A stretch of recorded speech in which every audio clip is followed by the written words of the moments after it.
De acordo com a ciência, no início, a Terra era apenas calor e colisão, sem oceanos, sem continentes, apenas movimento. Mas isso mudou.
Boa tarde, pessoal. Hoje a aula é sobre placas tectônicas. Já, Marina? Nem começamos a aula. Professor, desculpe interromper, mas é que eu vi uma notícia hoje e eu não consigo tirar ela da cabeça. Eu vi que tem uma cratera na África que parece que vai dividir o continente. É verdade isso? Você sabe explicar? Bom, Marina, na verdade, essa pergunta tem tudo a ver com a aula de hoje.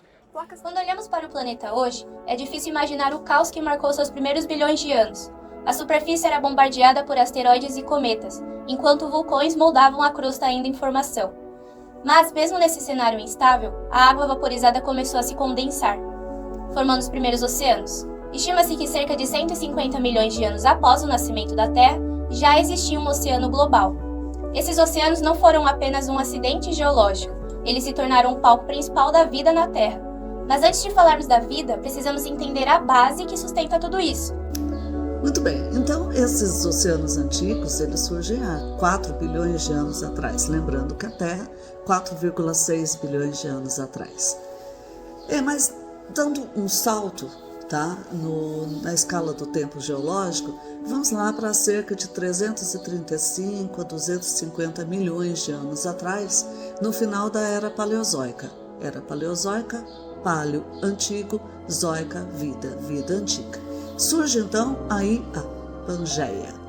Pangeia, pan, de tudo, geia, de terra. Um conjunto de todas essas terras que se unem, que se juntam, formando um único e supercontinente. Formando esse supercontinente que é a junção de todas essas terras que estavam soltas, né? Essas terras continentais, formando esse supercontinente, nós vamos ter também um super oceano, chamado Pantalassa. Pan, de todo, Talassa, de oceano em grego. Mas não para por aí a explicação, porque é o seguinte, os oceanos, eles estão, no decorrer da história geológica, aparecendo e desaparecendo, pois essas fendas, né, ocorre sempre a passagem desse magma, e esse magma vai continuamente se sobrepondo e expandindo aí, tá, o piso oceânico. Sendo assim, elas vão formando as dorsais, que nós chamamos de dorsais oceânicas, e que nada mais são do que grandes cadeias submarinas, como é a dorsal mais famosa que nós temos, que é a dorsal mesoatlântica, que vai do Atlântico ao Ártico. Então imagina, nós temos um conjunto de cadeias submersas oceânicas.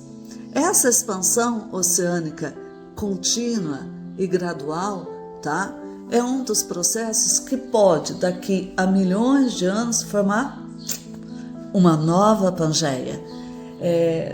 Mas, de qualquer forma, isso não é para nenhum de nós nos preocuparmos, porque isso vai levar milhões e milhões de anos. Mas é interessante saber que nós podemos ter um dia uma nova Pangeia.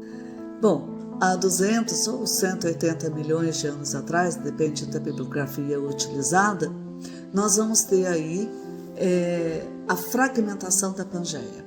Isso em decorrente do intenso calor interno da Terra, faz surgir dessa forma dois grandes continentes, também chamados dois supercontinentes, tá? Ao norte nós vamos ter a Laurásia, que na época aí nós teríamos a América do Norte e eles chamam Eurásia, né? Europa, a junção da Europa mais a Ásia. E ao sul nós teríamos aí a Gondwana, que seria, nos dias atuais, nós podemos dizer que seria a América do Sul, a África, a Oceania e a Índia, tá? Porque a Índia, ela estava no sul, depois aí ela se desloca por conta da placa tectônica própria e vai se chocar na Ásia, formando aí o Grande Himalaia. Bom, mas vamos voltar aos oceanos, né? Então, esses dois supercontinentes, o que vai acontecer? Eles vão se fragmentando e formando grandes placas tectônicas que vão flutuar aí sobre o manto, tá? Essas placas, elas possuem movimentos convergentes, tá? Então, os movimentos convergentes, elas vão formar num dobramento moderno, ou seja, formam aí, né, em subducção, ela vai formar as grandes cadeias montanhosas em eras geológicas mais recentes. E também formam os movimentos divergentes. Então, o movimento divergente seria esse aqui.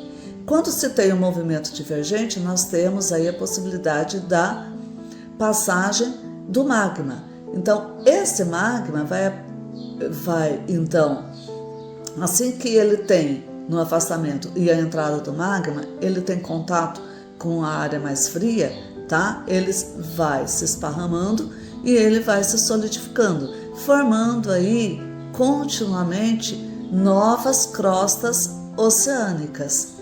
E aí acaba então com esse processo intenso formando novos oceanos, que são os oceanos que nós conhecemos atualmente.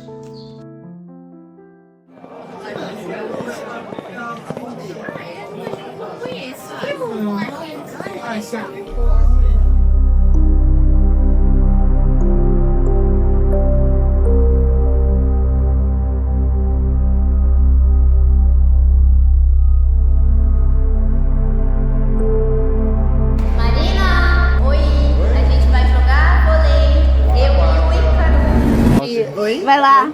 A gente vai jogar vôlei. Você quer ir junto? Ah, não. Eu quero ir na biblioteca rapidinho. Tá bom, né? Fazer o quê?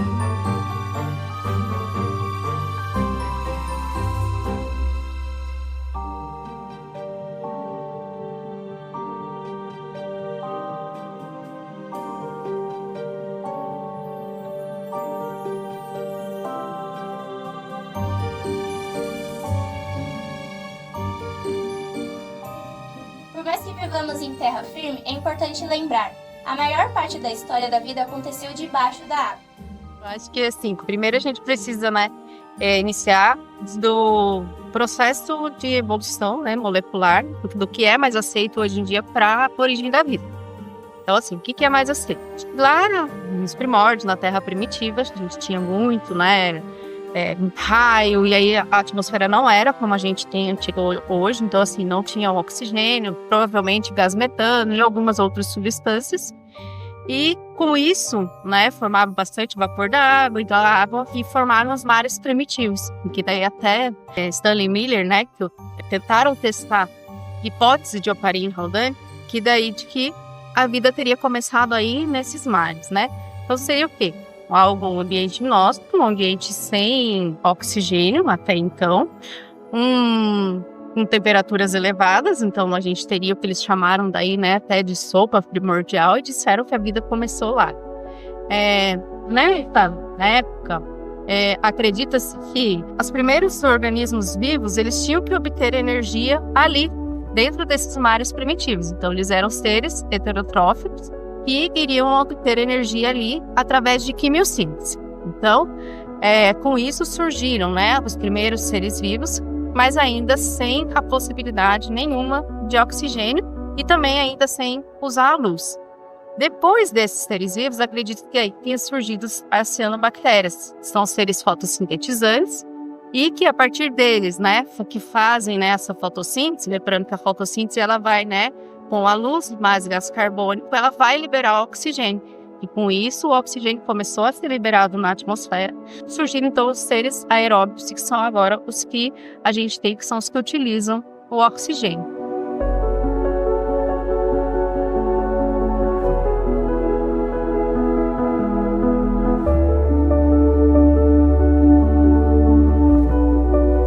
A água é uma molécula extremamente interessante e peculiar, né? E muitas das propriedades dela tem a ver com a própria geometria e o que essa organização, né, dos átomos do espaço causa. Então, peguei aqui como exemplinho, né, o que seria a molécula de água no espaço. É uma molécula angular, ela tem esse formatinho, e ela é formada pelo átomo de oxigênio e 2 átomos de hidrogênio.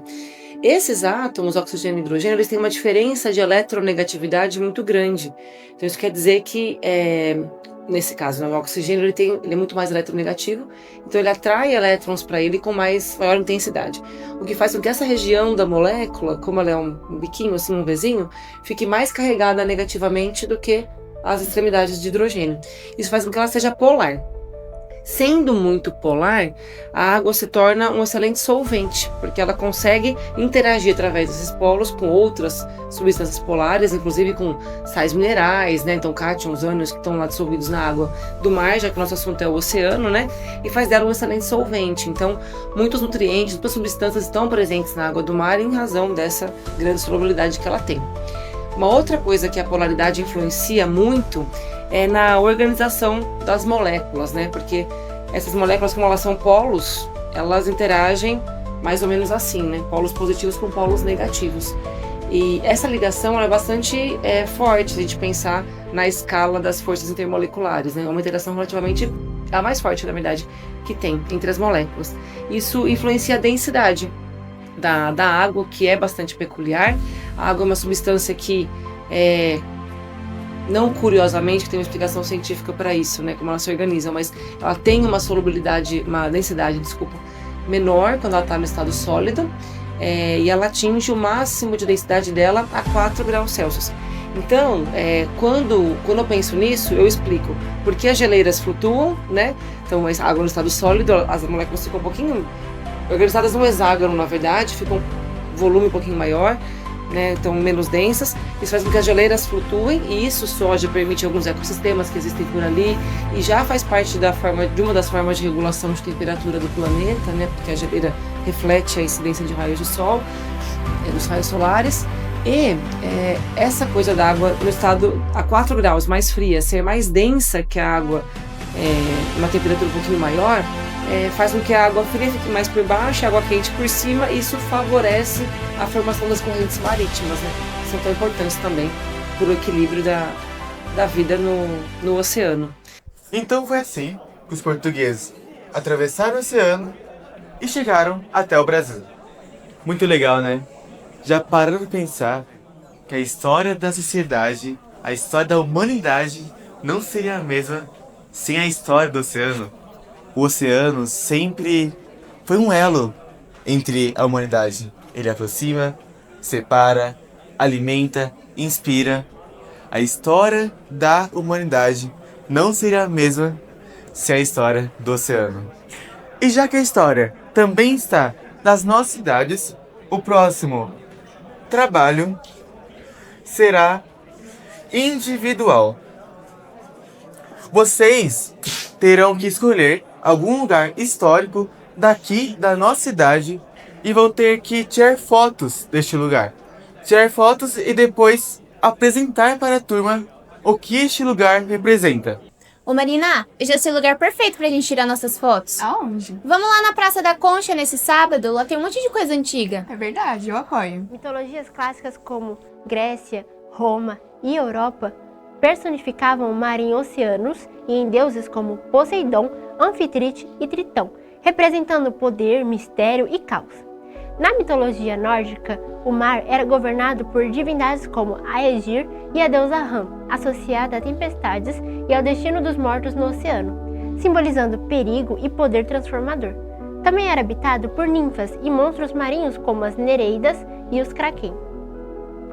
Em culturas indígenas, na Polinésia e ilhas do Pacífico, o oceano, Moana, Tangaroa, é visto como força vital e rota de conexão entre ilhas e ancestrais. Já as culturas indígenas da costa noroeste da América, como os Kawakiutiu, contam com espíritos marinhos bem fortes, como a baleia e o killer whale, que guardam sua relação com o mundo natural. Para os africanos, que foram arrancados de suas terras e lançados nos porões dos navios negreiros, o mar tornou-se a Calunga Grande, um cemitério líquido, um abismo que devora não apenas os corpos, mas também as histórias e as culturas e as suas memórias. Em culturas asiáticas, como no Japão, acredita-se em Renjin, o dragão marinho que governa as marés e é reverenciado como espírito poderoso, gerador e destrutivo. Eu acho que a parte mais divertida da navegação, né, é a Atlântida, porque ela é um mito, mas acontece que Platão coloca como um registro histórico, né? Atlântida era um povo rival. Os Atlantes eram rivais dos ancestrais dos gregos. E o mais bonito é o Platão dizer que quem conta essa história são os egípcios, não os gregos. Então você vê a importância que a navegação tinha para eles. Por quê? Porque quando a Atlântida afunda, quem vai junto? Toda a frota dos proto-gregos. E aí então eles entram numa crise muito grande, numa regressão, né? Eles estavam bastante evoluídos e eles entram numa involução porque eles perdem essa marinha, né? Que não era só uma marinha de guerra, era, né? O barco era multiuso, ele era barco de guerra, ele era mercante, ele era tudo, né? Então a dependência que esses povos tinham da comunicação marítima, porque você tem que imaginar que não tem estrada de ferro, não tem automóvel, mas já tem o barco. Né? Não tem avião, já tem o barco.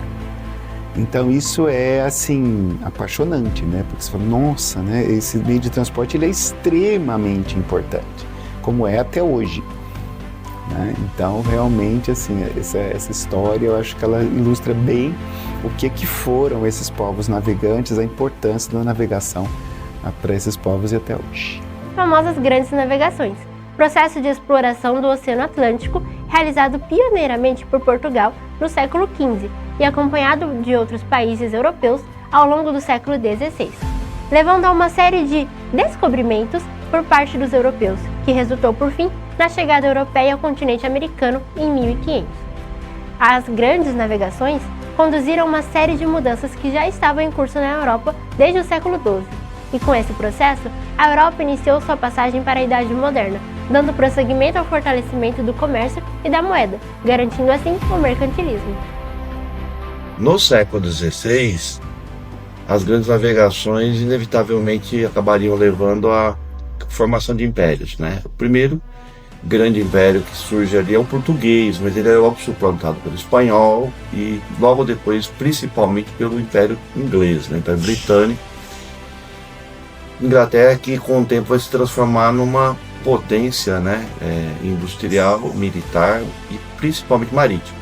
e vai acabar criando o maior império de todos os tempos, né, que é o Império Britânico, que no início do século XX já correspondia a cerca de 32 milhões de quilômetros quadrados terrestres de domínio. Depois dos grandes descobrimentos, né, a questão da dominação ela não fica mais restrita à Europa, e se tratando de mundo europeu, claro. Não se concentra mais na Europa ou nas circunvizinhanças. Essa dominação se expande para o resto do globo e tem início aí a chamada globalização, que é um termo geográfico mais utilizado para o século XX, mas dá para usar aí, né? A globalização do domínio, então, é quando os europeus expandem sua dominação não só econômica e política, como cultural, transformando as relações humanas no mundo inteiro, para o bem e para o mal, né? E isso vai dar no que a gente chama de sociedade ocidental, que a gente tem até hoje. O fato de Portugal ter nascido da reconquista, né, da luta de reconquista em relação aos mouros que dominavam a Península Ibérica, fez com que Portugal, por umas questões relacionadas com Castela, inclusive, se consolidasse como o primeiro Estado europeu centralizado, com um governo que tinha certo domínio sobre a aristocracia, né, e que acabou estabelecendo laços com a burguesia nascente, uma burguesia que estava se fortalecendo principalmente através do comércio marítimo. A partir de então, levando em conta que os portugueses se expandiram a partir desse momento, né? A gente está falando aí do século XV, né? Com duas divisas, uma é na defesa da monarquia, né? Então pela coroa e também pela cruz. Então eles lutam, né? Como se fosse uma nova cruzada. É isso que vai impulsionar os portugueses nesse sentido. Os outros estados europeus, incluindo a Espanha, não estavam consolidados, não estavam ainda formados ou organizados suficientemente para poder ter essa arrancada. A Espanha só vai conseguir isso em 1492, quando vai acontecer a unificação espanhola. É esse o motivo pelo qual Portugal sai na frente, entre outros, né? Tem motivos culturais também, de conhecimento, etc.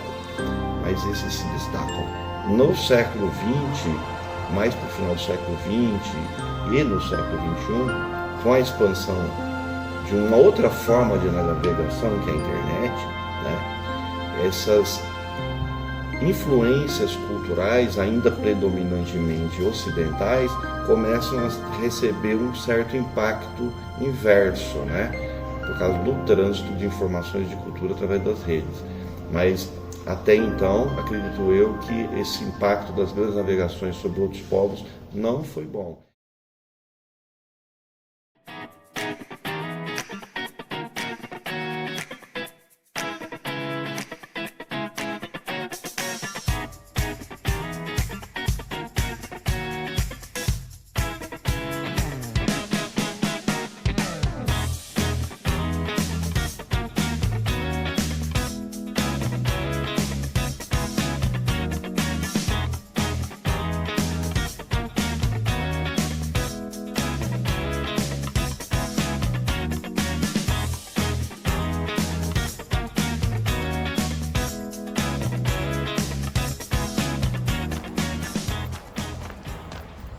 Júlia, vamos ver o que tem ali?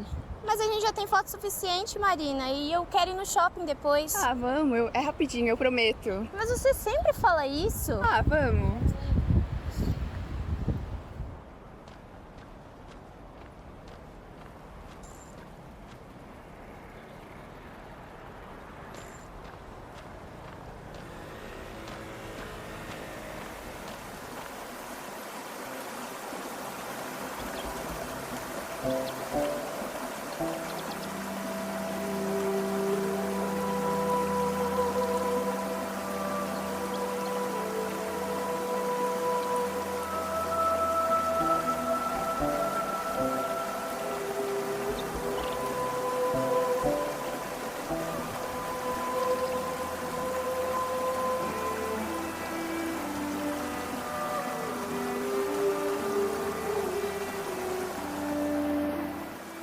Marina, vamos logo pra casa, eu quero acabar logo o trabalho. Calma aí.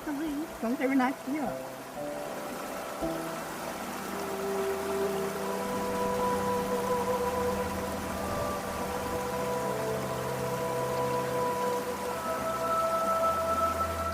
Todos os anos são mais 3 milhões de toneladas de resíduos plásticos despejados em rios e mares do país. No caso, que alguns indivíduos eles tinham lixo no estômago. Segundo a ONU, se nada for feito, até 2050 haverá mais fragmentos de plásticos nos oceanos do que espécies marinhas. Dias atrás, na Islândia, pesquisadores retiraram 40 quilos de plástico do estômago de uma baleia morta. Qualquer tipo de dejeto na água do mar, qualquer tipo de descarte inadequado, pode causar um impacto enorme. Qualquer mudança de pH mais brusca pode facilmente levar à morte dos animais.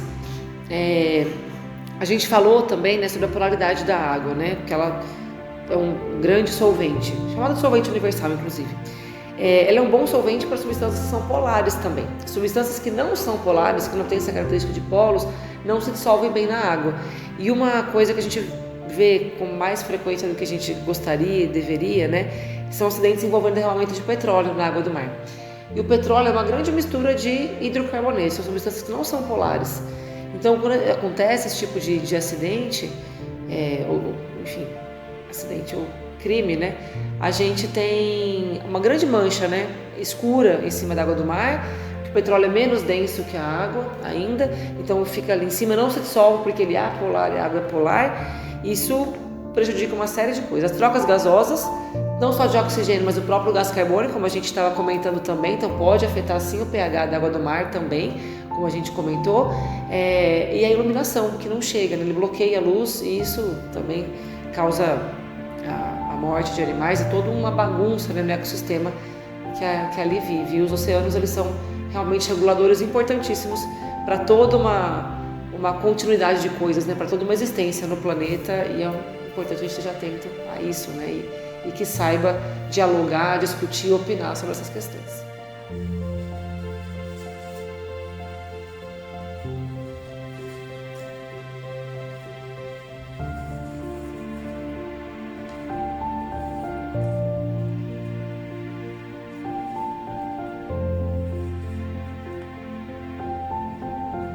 Ao longo da história, a humanidade sempre buscou compreender o oceano.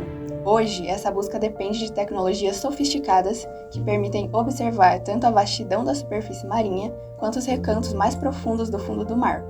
Entre as ferramentas mais importantes estão os satélites oceanográficos, os veículos submarinos de exploração, os sonares e ecossondas, os modelos computacionais e também sensores para monitoramento da qualidade da água, aplicáveis tanto em rios quanto em mares. Apesar desses avanços, as ações humanas continuam impactando tanto os rios quanto os oceanos. Poluição, despejo de esgoto não tratado, indústrias que não respeitam normas ambientais, ocupação desordenada de margens, falta de fiscalização, tudo isso compromete ecossistemas. Cada inovação tecnológica nos aproxima de compreender esses problemas, mas também evidencia nossa responsabilidade em buscar soluções.